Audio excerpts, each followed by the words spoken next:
کلا انہا تذکرہ، یہ لفظ بہت اہم ہے. تذکرہ، ذکرہ، تذکیر، فذکر بالقرآن، کیا معنی ہے اس کے؟ یاد دہانی صحیح ترین ترجمہ ہے، یاد دہانی. ایک ہے کسی کو کچھ سکھانا، نئی بات سکھانا، ایک ہے یاد دہانی. اسے ایک چیز معلوم تھی، کوئی بھول گیا، یاد کرانا. جیسے آپ کے کسی دوست نے آپ کو بہت قیمتی قلم دیا تھا، آپ نے اسے بہت سنبھال کر اپنے ٹرنک میں رکھ دیا. اب سال ہا سال ہو گئے، نہ دوست سے ملاقات، نہ وہ یاد. اچانک آپ نے کسی روز ٹرنک کھولا اور وہ قلم آ گیا، تو آپ کو دوست یاد آ جائے گا کہ نہیں؟ اسی لیے قرآن آفاق و انفس کے لیے آیات کہتا ہے. ہم اپنی آیات دکھائیں گے تمہیں، نشانی جس کو دیکھ کر تم ہمیں پہچانو گے. اور تذکرہ کا مطلب کیا ہے؟ پوٹینشلی ایمان ہر انسان کے دل میں موجود ہے. یہ جو روح جو ہمارے قلب کی مسکن مکین ہے، اس میں اللہ کی معرفت بھی ہے، اللہ کی محبت بھی ہے. البتہ ذہول کے پردے پڑ گئے ہیں، بھول اور نسیان طاری ہو گیا ہے. ہم دنیا ہی کے اندر گم ہو کر رہ گئے ہیں. ہماری ساری دلچسپیاں دنیا سے ہیں، لہذا ہماری توجہ ہی نہیں ہے. ورنہ ہر انسان کے دل میں یہ جو یہاں ہندوستان میں کہتے ہیں آتما اور پرماتما، آتما اور پرماتما کا تو تعلق بہت گہرا ہے.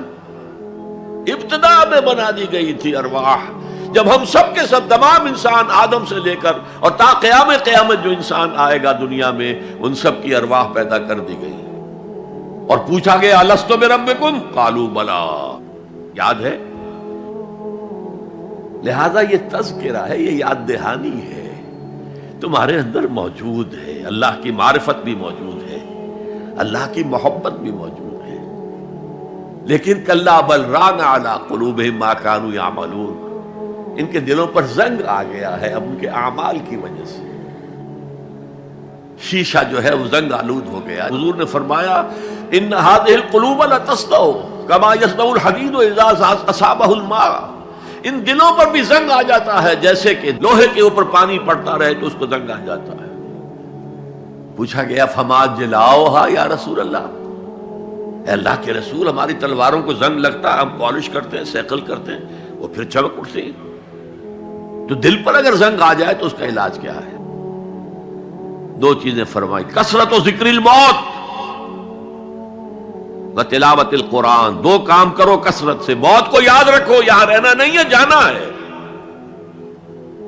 یہ ہمارا گھر نہیں ہے، یہ ہماری منزل نہیں ہے. ہمارا اصل گھر جو حضور نے فرمایا انما الدنیا خلقت لکم وانتم خلقتم للآخرہ، یہ دنیا تمہارے لیے بنائی گئی، تم آخرت کے لیے بنائے گئے ہو. اسی لیے حضور نے فرمایا کن فی الدنیا کانک غریب وعابر السبیل، دنیا میں ایسے رہو جیسے راہ چلتے مسافر ہو یا اجنبی ہو. اپنے بارے میں فرمایا مالی ولی دنیا، مجھے تمہاری دنیا سے کیا سروکار، انما مثلی کراکب استظل تحت شجرۃ ثم راح فترکها، میری مثال اس مسافر کی سی ہے جو ذرا سستانے کے لیے کسی درخت کے سائے میں بیٹھتا ہے تھوڑی دیر. وہ اس کا گھر تو نہیں ہے، اس کی منزل نہیں ہے، پھر وہ اس کو چھوڑتا ہے، اپنا راستہ لیتا ہے. یہ اگر ہمارا تصور قائم ہو جائے، کلا انہا تذکرہ. اب اس کے بعد جو الفاظ آئے فی صحف مکرمۃ مرفوعۃ مطہرۃ بایدی سفرۃ کرام بررہ، یہ جو قرآن ہے، جو تذکرہ ہے، یہ بڑے ہی انتہائی پاکیزہ صحیفوں میں ہے. فی صحف مکرمۃ، بڑے باعزت، مرفوعۃ مطہرۃ، مرفوع بلند اور انتہائی پاک. بے ایدی سفرۃ، یہ کن کے ہاتھوں میں ہے؟ لکھنے والے وہ فرشتے.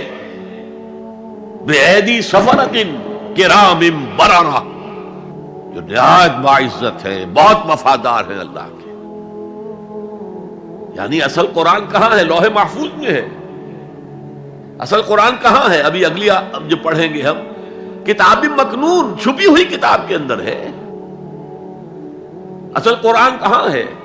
وَإِنَّهَا لَفِي أُمِّ الْكِتَابِ لَدَيْنَا لَعَلِيٌّ عَظِيمٌ. یہ تو اس ام الکتاب میں جو ہمارے پاس ہے، بہت بلند ہے اور بہت عظمت والا ہے.